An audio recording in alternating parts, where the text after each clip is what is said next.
বানাবো সর্ষে রুই। মাছ ধুয়ে হলুদ নুন মাখিয়ে নিয়েছি, মশলাটা বেটে নিচ্ছি। সাদা সর্ষে, কাঁচা লঙ্কা, শুকনো লঙ্কা। কড়াই বসিয়ে দিয়েছি, কড়াই গরম হয়ে গেছে। তেল দিয়ে আমি মাছগুলো ভেজে নিচ্ছি। কড়াইতে একটু তেল বেঁচেছে, ওই তেলে আমি আরেকটু তেল দিয়ে দিচ্ছি। ওই তেলে দিয়ে দিচ্ছি একটা তেজপাতা টুকরো করে, দিয়ে দেবো সামান্য কালো জিরে, একটা পেঁয়াজ স্লাইস করে কেটে রেখেছি, দিয়ে দিচ্ছি পেঁয়াজটা। পেঁয়াজটা লাল হওয়া অবধি আমি ভেজে নেব। দিয়ে দিচ্ছি টমেটো বাটা, কাঁচা লঙ্কা, শুকনো লঙ্কা বাটা। একটা কাঁচা গন্ধ আছে মশলাটার গন্ধ থাকা অবধি আমি ভেজে নেব। দিয়ে দিচ্ছি স্বাদ মতো লবণ, পরিমাণ মতো হলুদ।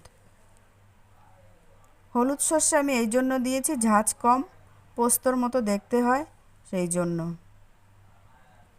জল দিয়ে দিয়েছি, জলটা ফুটে গেছে। সর্ষে বেটে নিয়েছি আমি, ফুটন্ত জলে দিয়ে দিলাম সর্ষে বাটা, কারণ সর্ষে ভাজলে তিতো বেশি লাগে।